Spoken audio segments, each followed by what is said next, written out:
know if I can lock the door and not trigger some kind of alarm. Are you?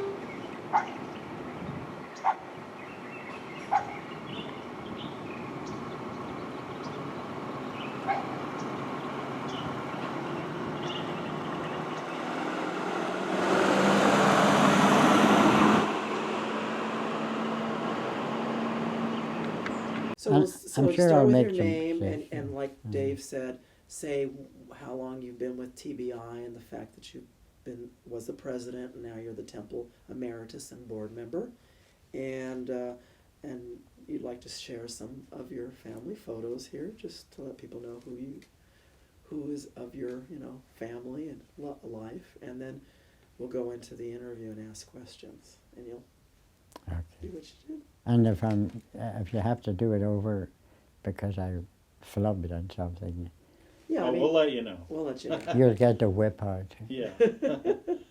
Okay, so I'm rolling. So, yeah, just keep looking at Delane, and then you can start with the name and how many years you've been at TBI. Okay. Go for it, Harvey. My name is Henry Levinson. I have been attending Temple Beth Israel of Highland Park and Eagle Rock since 1976, which means I've been going there for 37 wonderful, exciting years. I'm going to be talking about some pictures of my family and my friends and me for a few moments. Also say what you've done as far as being the temple president. Oh, that's right. I became the president when our beloved president Chuck Blauner passed away in 1987. I remained the president for 17 years, so 2004. I am now on the board, President Emeritus, and it's an honor to have been president, to be on the board, and to be with this wonderful temple. Your first picture. The first picture I'm going to show you is a picture of me. You won't recognize me from the way I look right now, but this is me this is I, to be grammatically correct. I was 2 years old then, and I was born in Belfast, in Northern Ireland, on June the 6th, 1930. Okay. Hold on. Can you hold that up? I was on manual focus. No, we're trying to get to focus. Hold on. That was good, by the way. Is it all right? You know what to say, but you say it. Well, the first you were a little hesitant. Oh, so, but yes, you warm up into you're it. not. You're fine. You're not Okay, at ease. Okay. that's good. Now I'm going to give you a picture of your mother. You mentioned her name. Is that enough then? Yeah. Okay, so you can just hand it back to me. Okay.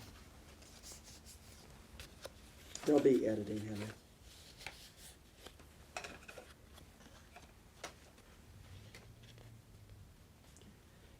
It's kind of a warpy picture, is it? Yeah, can you turn it towards the camera?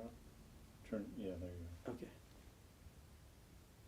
Yeah, my mother, I have an exact Mm. picture. I should bring that next time, just show you. That, She's not, my mother wasn't wearing a hat, although I think I have. the 20s. Yeah, it's the same look, it's the same roaring darkness. 20s. Yes. Roaring, yes.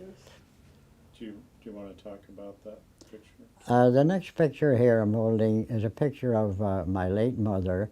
You could see by the hat and the attire that it's not hasn't been taken recently. This was in the 20s, 1920 sometime, and she was a marvelous woman who taught me right from wrong and what to do and what not to do. That doesn't necessarily mean that I listened, but she taught me that, and she was a great example, and as well as she possibly could, she practiced Judaism from the heart.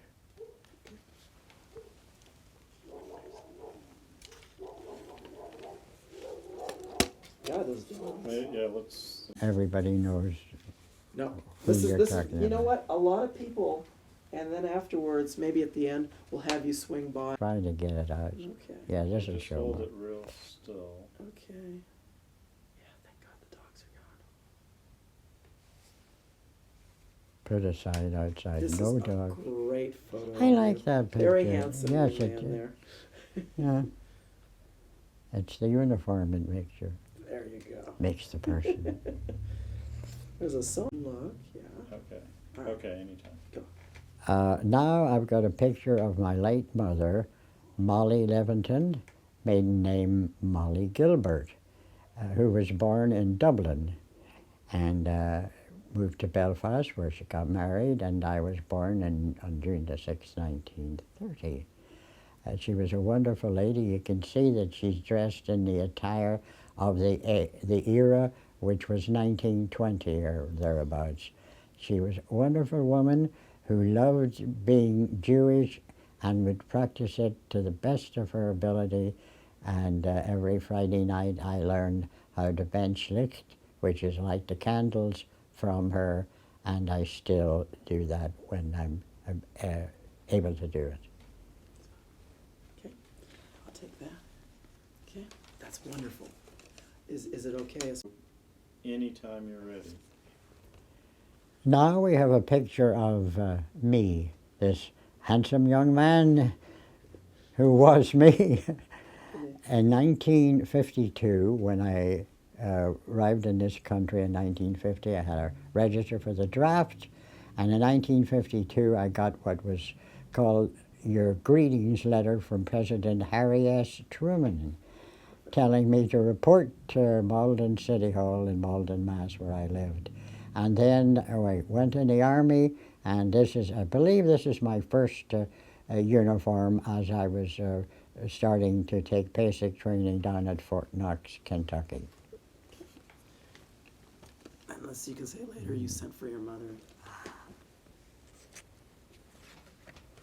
Now we have another picture of my mother. This was taken at the apartment that we lived at in Hollywood. We actually lived at 2 or 3 different ones. I don't remember which one. You could see, the reason I know this was taken in Hollywood and not in Belfast was that we didn't have a refrigerator in Belfast, and we certainly had one in this country. So it's easy for me to locate that.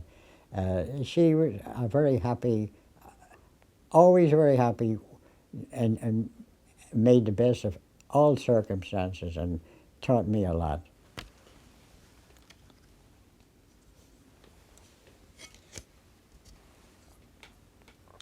This is a family picture. Can you start again? Just, Oh. just watch, because your voice overlaps. When your voice overlaps, I can't edit. There's not a clean edit, so just Oh, watch. I didn't know my voice was picking up. Well, yeah, it's picking up just on his, faintly, but Oh, I'm I sorry. can hear. It's okay. Just a reminder. Could you stop breathing for an hour or two? Oh, that would help, wouldn't it? But it is going to look awkward because you keep looking over there. I know I can't. And Yeah, Yeah. so, is it if he doesn't want to look at me per se? No, can he it's- sort of switch over? Is his eyes? No, I think just keep. Now, is there a glare here with the? No, No. it's Okay. okay. Because Or I can't. tilt it down just a little. Tilt it. Yeah, there you go. Oh, there you go. Cool. That's a great picture. am I learning this? Okay. And then this picture is obviously of me, and it's a picture of my beautiful wife, late wife, Josephine, and my beautiful 3 little daughters. Then they were little, Laurie, Lisa, and Molly, named after my mother, Shalom.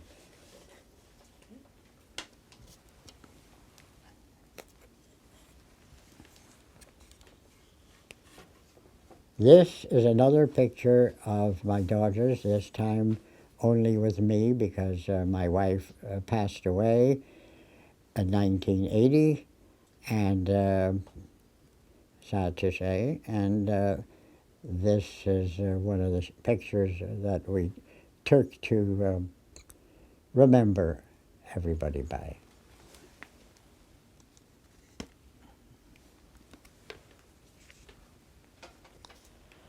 Here is a picture of me and my 7 grandchildren. There, I can't point it out here because it's not practical.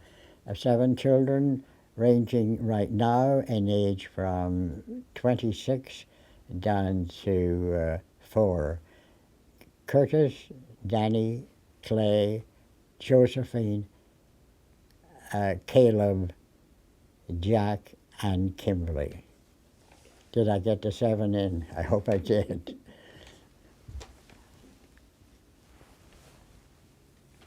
All right. So, how important was it for you to attend the Belfast Hebrew congregation? Do I answer that as a question? Can I say to answer your question or to? Just try to read. Now it's time for me to tell you a little about my earlier years on this earth. I was born on June the 6th, 1930 in Belfast, Northern Ireland. There was one shul only in Belfast. It was Orthodox.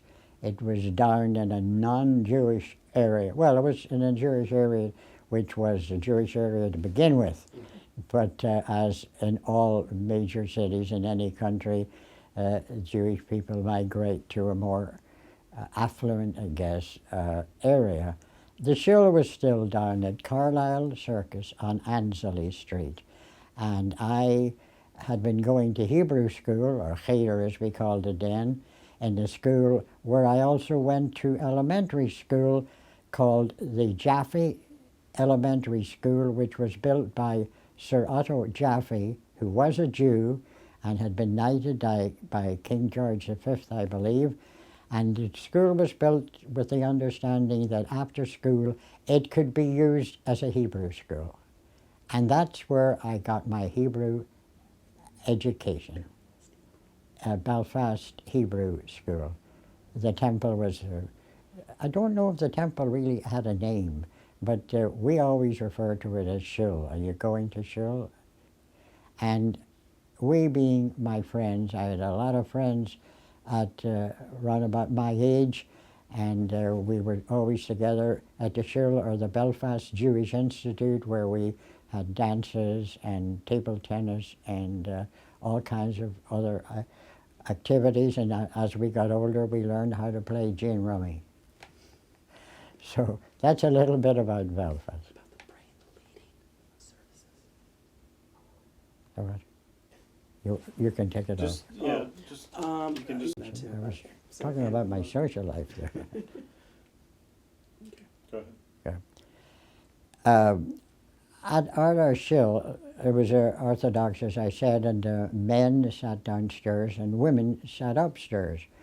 When you went up the stairs, before you went into the ladies' quarters, there was a small room used as a meeting room, and in that room was, looked like a cupboard.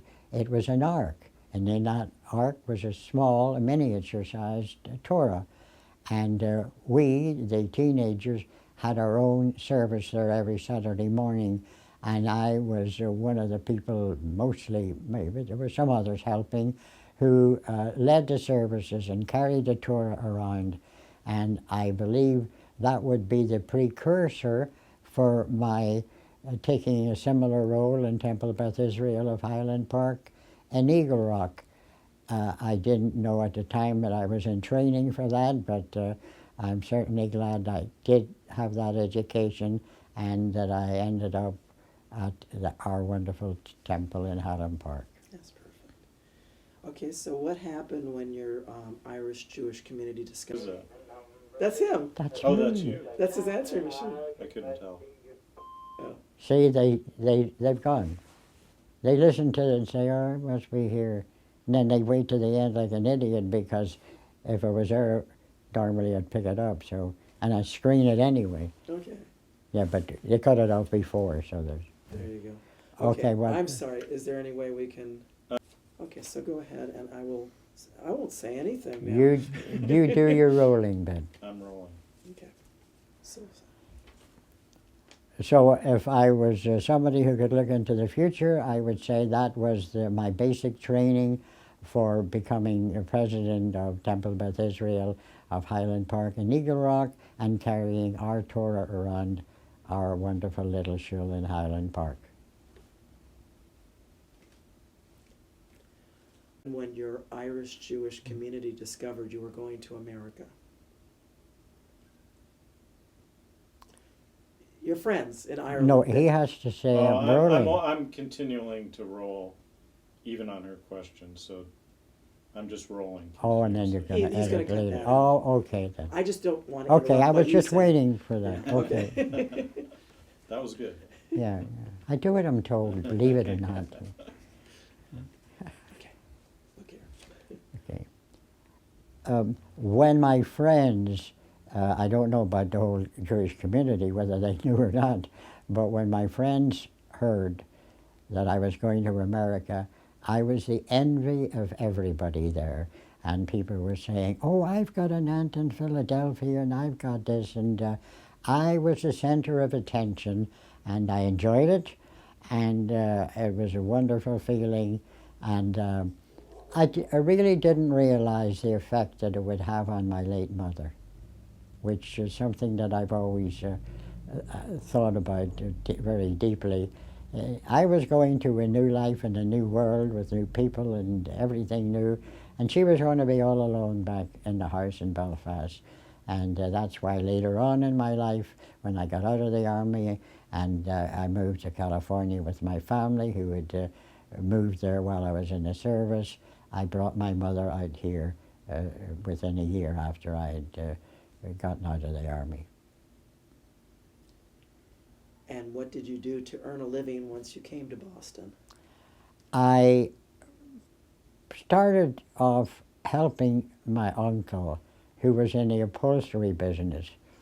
But he hadn't met me beforehand, and he probably thought I was... Can we start again, just kind of rephrase the question, what you did for work?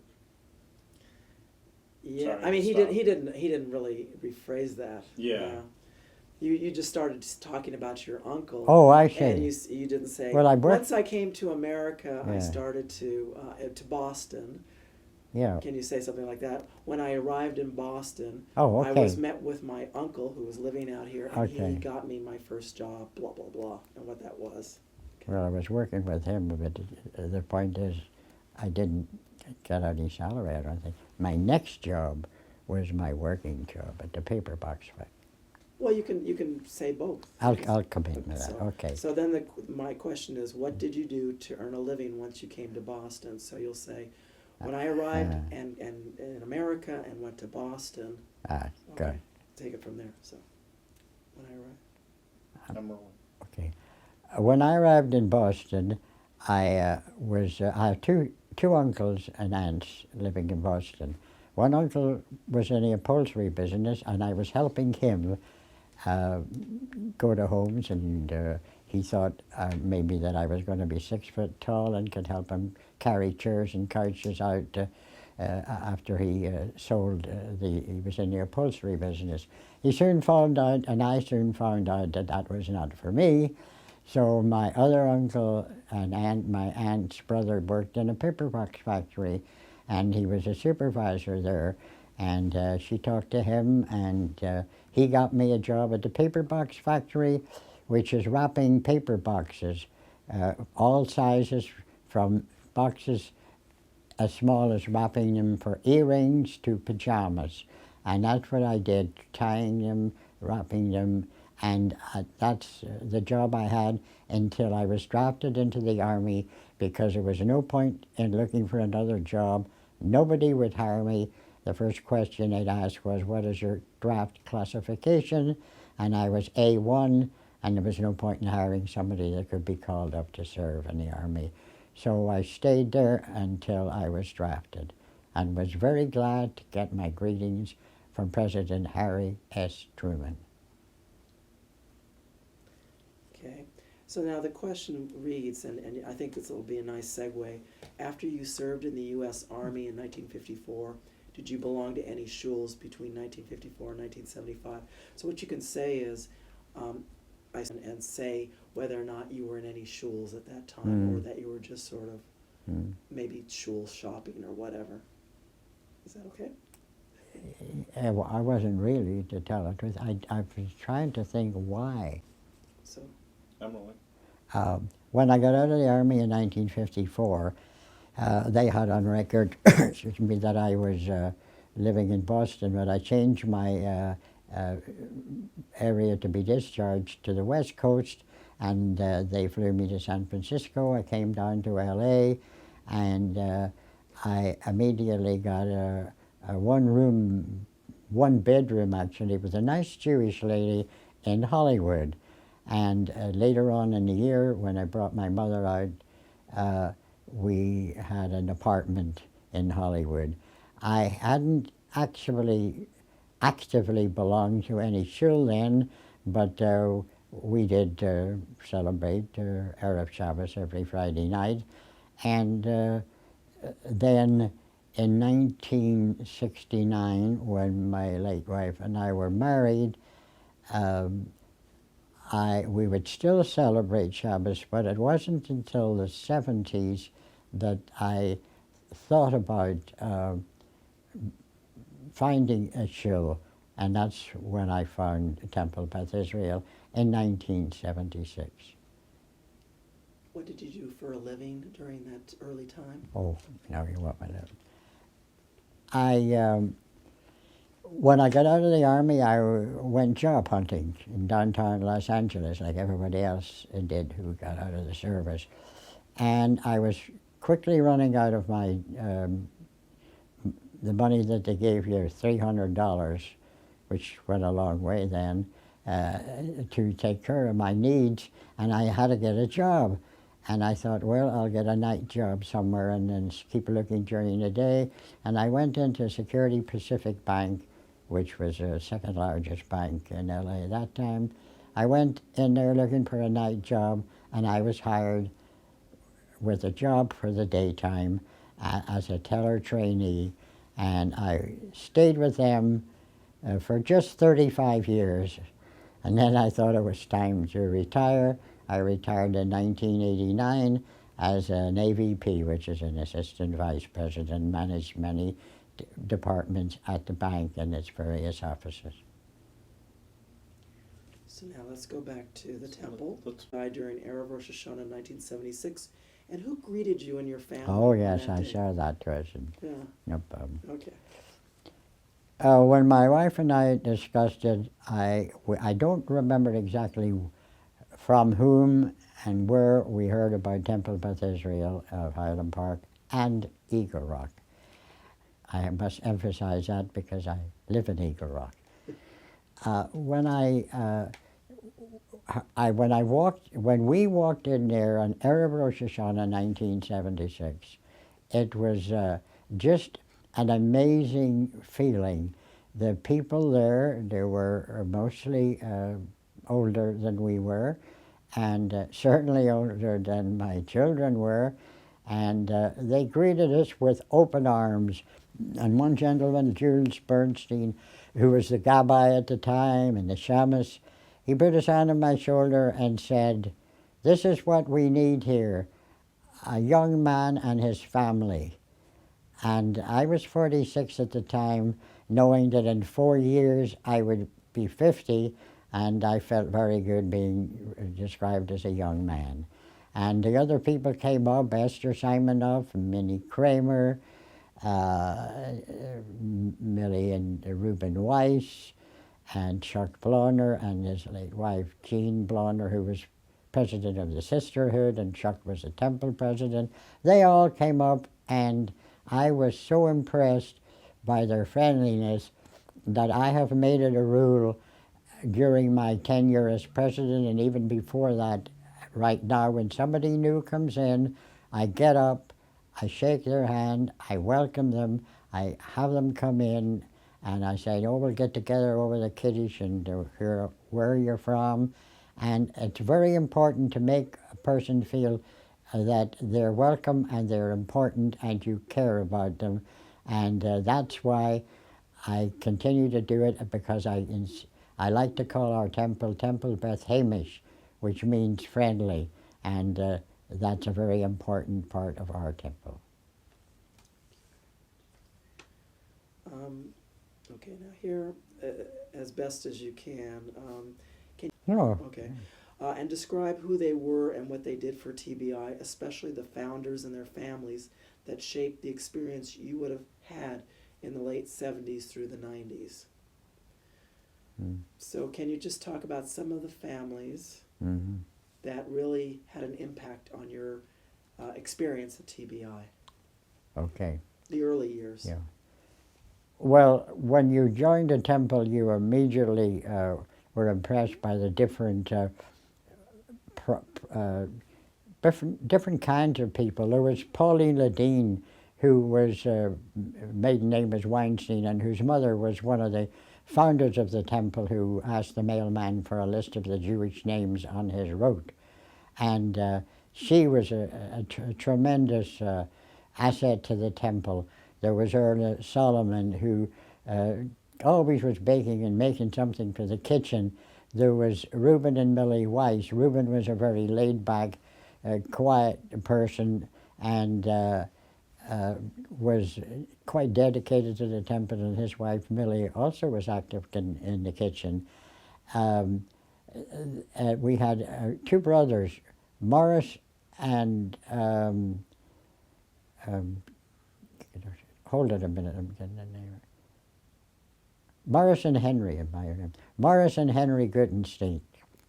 They came automatically every Shabbos. And the amazing thing about that is they were both getting along in years, and they both had, I used to say, they have every ailment under the sun.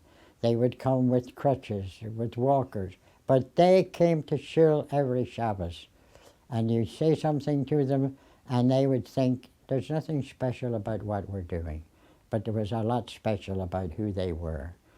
And of course, we had the resident Chuck Blonner, whom I mentioned, and Jean Blonner, and all the wonderful people whom I can't quite remember all the names right now, but will as soon as the interview is over. And it was just, they opened up their arms and their hearts to my family and my family and me. And I'll never forget that. And as I said, that's one of the reasons that we're Temple Beth Hamish. Did you want to say anything about any rabbis in particular that were of? Oh, I don't remember all the names. I'll just mention. No, just one or two. Yeah, we do. We didn't have a paid rabbi. Let me say, all year long.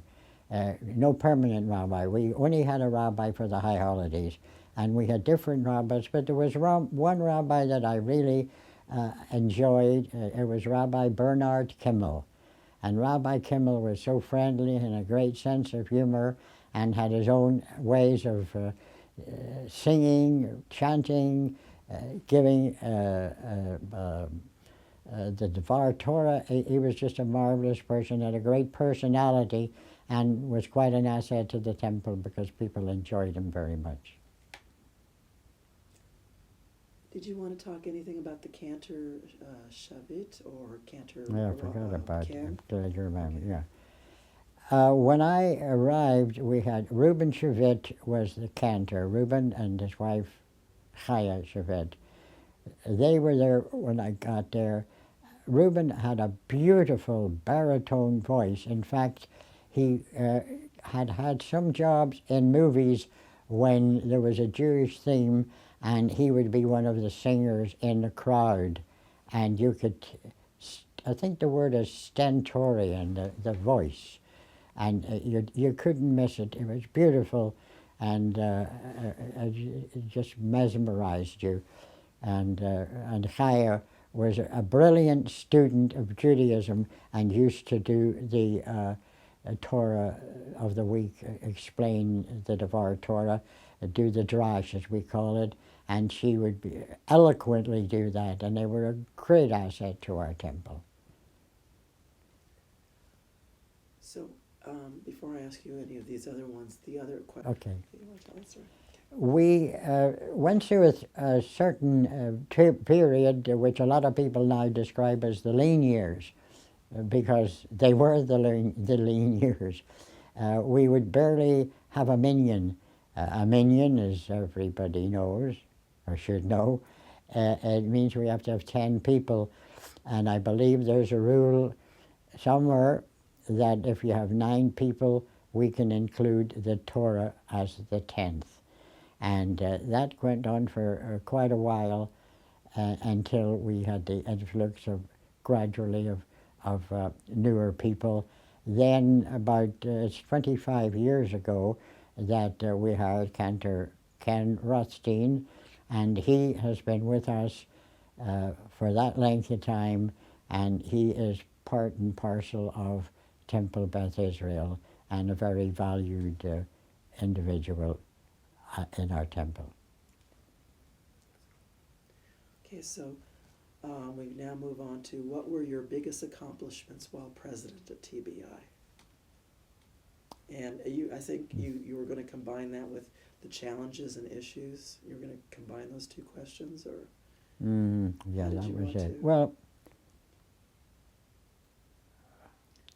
okay. Some people have referred to me and say, you kept the temple going all those years. Well, I assisted in keeping the temple going because no one person can keep a temple going. But I did lead the minyan. I was there to organize things in the temple.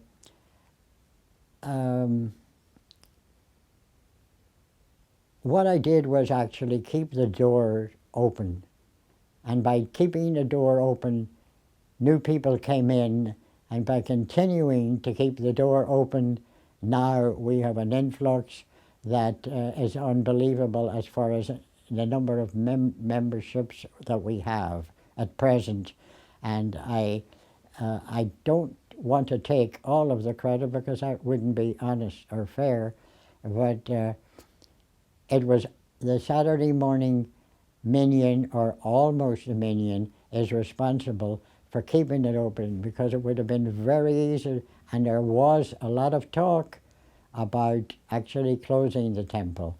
And that was something that I wouldn't listen to, I wouldn't entertain that, and I didn't. And I am glad that I didn't, because I look back at it now and I say, this is just wonderful. If some of the people like Chuck Blonner, etc., that I mentioned, if they saw that we had such a crowd on Friday nights now and on Saturday mornings, and we have a Hebrew school, and we have all the different events, it's just remarkable. And I have to thank the good Lord for giving us this common sense to make us just keep going. Things will get better, and they certainly did and have. did you want to mention anything as far as you handing off your presidency to Bill Fishman? Okay. Okay. So I just want to know what you want me to talk on, and that's all. That's good. In 2004, I had decided that I was getting along in years and thought it's about time, when we have all the new members and the new activities, to turn the temple over to a new president. And while I Hold on. ad lib, I never read from a script anything we're going to do in show. A script comes from here, but ad libbing comes from here. There you go. And that's what's important to It me. is. I just wanted it to be a roadmap. So Yes.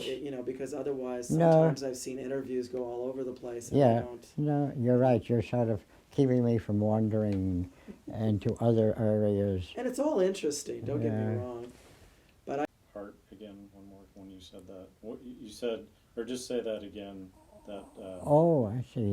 You're taping it all. I didn't Well, know. that was a good little thing that I you just didn't said. realize. When you said it came Oh yeah. instead of from, it comes from your From your heart. heart, from your head. What did I say before that? I don't know. So I can segue. Well, you could just say that over again, and we can edit that. Oh, and you could. Oh, we were Yeah. talking about a script, remember? Yeah, Yes, yeah, yes, I yeah. was. That's so. I'm a firm believer in saying what you feel, not what somebody else or you has written down. When you read from a script, the script comes from here. When you ad-lib it, it comes from the heart. And I think that's much more effective and much more true to do it that way and real. Do you want to say anything else about Bill? Okay, I'm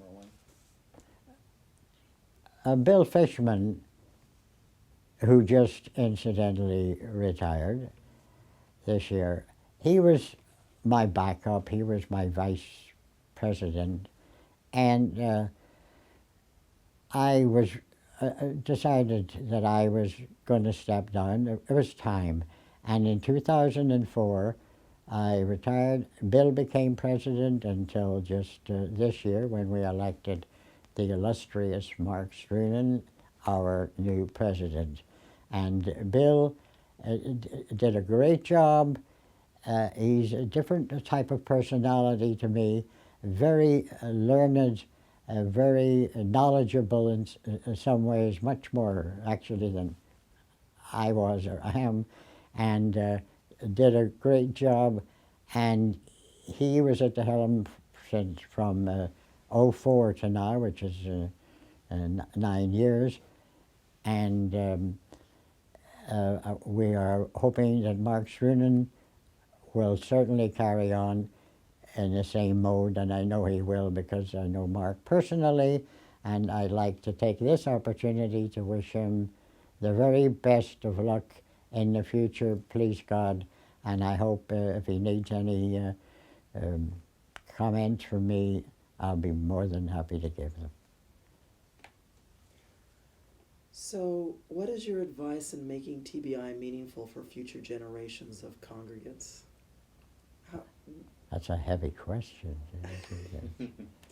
The heavy stuff is coming in now.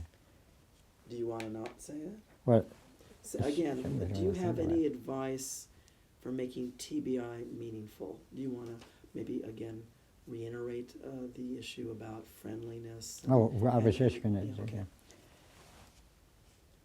I would like to say, in conclusion, and you're all heaving a sigh of relief that I'm almost finished, I would like to say that I'm proud of what happened during the lean years so that we can have a temple now during the ample years.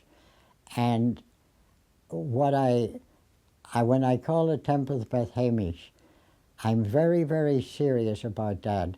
I think that the moment you step into a temple is you get your first impression, and no matter what happens after that, it's your first impression which is the lasting one, and I'd want to keep that going. I'd also like to continue as Temple Beth flexible, because we've had to be flexible using the Torah as the 10th person, having no rabbi, having to wing it in certain areas, but everybody contributed his or her part in order to keep the temple going. And now that we've got the temple going, and it has been going for a while, I've now got a new name for it, which is Temple of the Beth Memories. So somebody like me can reminisce about the past. And I hope that another president will be sitting here, not on this chair, because it's very hard and uncomfortable right now.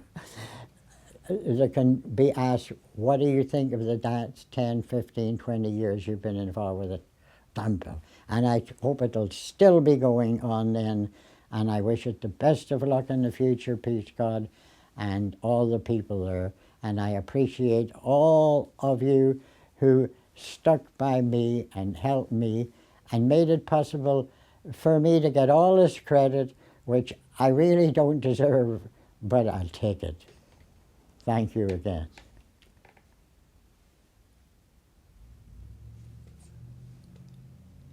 Historian. So she was talking about another architect that she was studying named Whitney Smith, right? And I've heard the anyway, name. And she had her Apple or her PC, whatever, on stage, and she was able to show clips of his interviews he had back when, in the 50s or 60s. That was like the 70s. And it was a videotaping and this one woman asking questions. This architect, he's brilliant, but he was so uncomfortable being interviewed by her. Yeah. And that's it. That's what's left of him. He's long He was gone. very stiff. He was very stiff. You didn't come off like that at all. It was really fun. Well, I know that I was mumbling in some areas, which we all do, and you splutter and you have a look like, did I say that? No, and because it is all ad lib, but I'd rather show that as me than show me standing with a suit and a shirt and a tie and reading a script, Oh, yeah, no. because it'll put people to sleep, because it puts me to sleep when other people do it, and I don't. What I'm going to do, Dave, is send to you. And It was the best. eyes, you It was the best I could do. you can't get it perfect, and the subject always says, "Oh, no matter what, there'll be a criticism." Oh my eyes, my hair. I can tell you though, there's no photos I've come up with any of the presidents like that. I think it was a great picture. Yeah, and so that I think review. Okay, and if people look at a picture of themselves and they don't like it, I just tell them, don't look at it. And best advice I can give. Okay, you want. He's taking a picture Oh. of your hand. To get their reaction while somebody else is talking. So he's just sort of. Oh. This whole thing, you know, I'm saying to myself, I'm spluttering, but I'm mumbling sometimes, but when everybody speaks, do they speak perfect King's English or Queen's English to No. everybody? I don't think they do. No, it's just not normal. And I talk to people or talk from the bimmer or talk here just as I'm talking right now or at the dinner table or on the phone or anywhere. I don't like, you've got to behave a certain way, you know. It's too phony. And that's the last thing. What you see is what you get with me. I don't like the phoniness. I never have, and that's got me in a lot of trouble. I've been told, well, if you don't like it, you keep your mouth shut. But I can't do that. Yes. Oh, that's my helicopter landing in my helipad. Okay, let's Okay, get well, the we're gonna go- handlers out and Yeah. get you off to your next interview. Oh. They're flying you out to New York. Oh. He's going to see ABC and NBC a little bit later. I'm telling you, being a celebrity is just exhausting. Can I just have you sit there for a Yeah, second? you tell me. I know And you're. just look where Delane was right here for a second. She was right here. Yeah. know, I just disappeared. look where she Oh, was. right I saw here. her a minute ago. Sitting What right there. happened to her? Hmm. And I'm just gonna take a few shots. Yeah, this doesn't quite work here in this thing. So. Oh, don't worry about this. So, Just No, leave but it it. doesn't have the little things up here. So I mean, you have to be careful, otherwise it. Oh falls yeah, right no out. matter. Just leave it, because Well, I'm I- trying to be careful. I put them up there in case trying to be careful is being careful. I thought you might want. You could just pile them on top of each other because they're not being there permanently. I No, want. know, but I wanna go said, out and- North Valley Jewish Community Center. Mm. Gone. We went to services when I was a kid over at the Valley Cities Mm. Jewish Community Center. Gone. You know, there's only one left. Gonna be going down. Okay. It's a project, and I can see that. this Henry. this will give me It's a the great impetus picture. to do it. Yeah, I think that was actually up here, but I'm going to put it down here now. This is. And you've been wonderful. Oh, you've been wonderful. I'm going to see. What time is it? I don't have my watch. Well, my watch. Do you have a clock in here? Oh yeah. Oh my God, it's later. Okay, so And that was Vegas. she's beautiful. 12. No, 36 by 24 by 12. That's what I'm looking for. So I've had my interview. Mr. DeMille, how did I turn out? Well, Miss DeMille for me. You turned out great. Yeah, the Is bill is, Mr. Mill the subject? no. Yeah. You pointing to it Oh, again? okay, Go ahead. okay. This is a picture of Rabbi Susan Goldberg. She was our first full-time rabbi in eons. I'm behind her, and that's Bill Fishman, who was the president at the time that was taken. This is me. I think it was some celebration, some anniversary. That's me holding the Torah. That's the city of Los Angeles gave me. What does it say here? Oh, on my bar mitzvah, I don't know, my second bar mitzvah, that was at Consulate Joel Wax. And this is a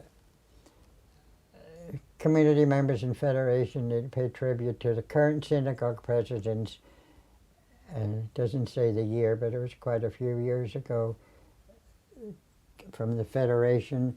This is my greetings that I talked about the Army, that I had a report on February the 6th, 1952 at 6:30 in the morning. That was that picture that you saw there with me. And this is a corporal. I got to be corporal, cited for outstanding duties. And this is my certificate of service, and this is an Army picture, and I was in the 3rd Armored Division.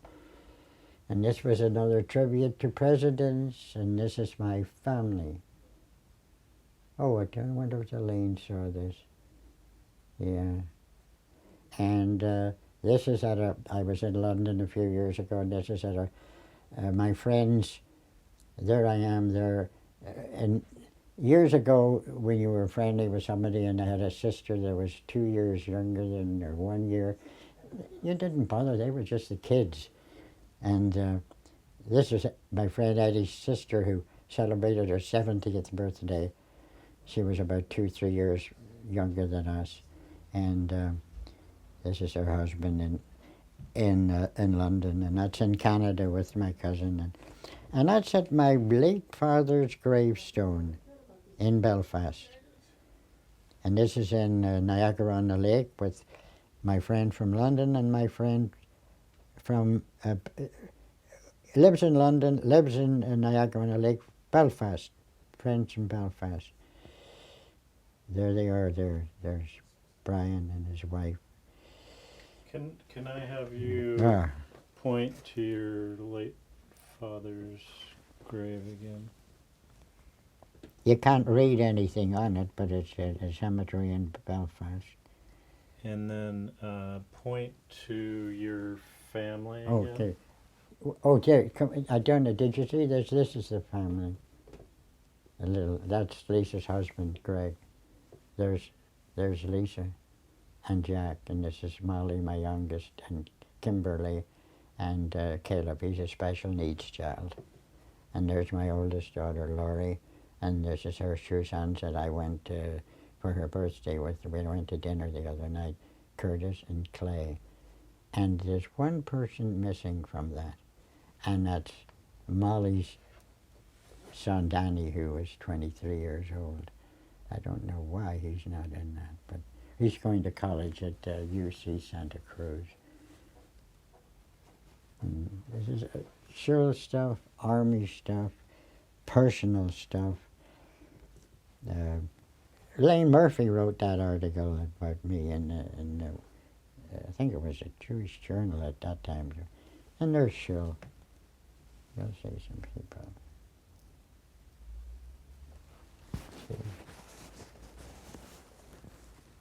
The enclosed photograph was taken at the home of Doreen and Stuart Saffer in London during a visit of Henry Leventon, who left Belfast for a new life in the United States. And that's Eddie's little sister, you know, as I was telling Dave, in those days, the little sister, what's she hanging around for, you know, only a year or two younger, but she wasn't in our group. She's just a kid, you know. And then I'm attending her 70th birthday when I went over to London. And that's in Canada, Brian, my friends from Canada. And Brian and his wife and his sister Audrey. And there's another family picture. Yeah.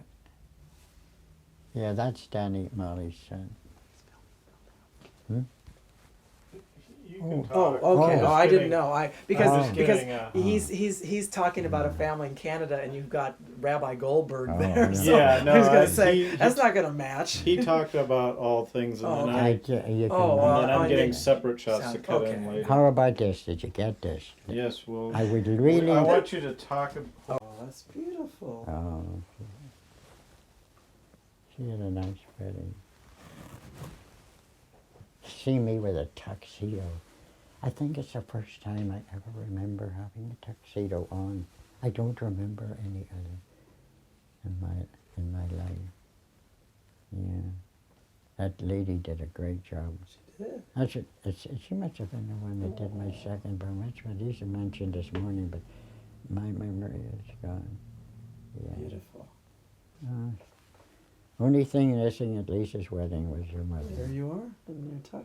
Yeah, there I am. Self-conscious as anything. Now these are from the Belfast Zoo, Oh, yeah? Boston, yeah. Ireland. There you go. Northern Ireland. Greg gets me these things. He's big on that kind of. And where was the wedding held? This one? You know, this is part of my memory Oh, business. okay, I'm sorry, I No, I'm just trying. That's a very good question. Doesn't say. It's a lovely spot. It's outdoors. Was it at a hotel? I'm just trying to think. It's one of these things where when I get the answer, I'll say, "How the heck could I not remember that?" Mm-hmm. And it's embarrassing because I used to. Memory was one of my biggest assets. You know. But I can tell you things that happened 50 years ago. And we got that 60. down. I too. can tell you that. I can go back to Belfast and think. Our rabbi was Rabbi Schachter.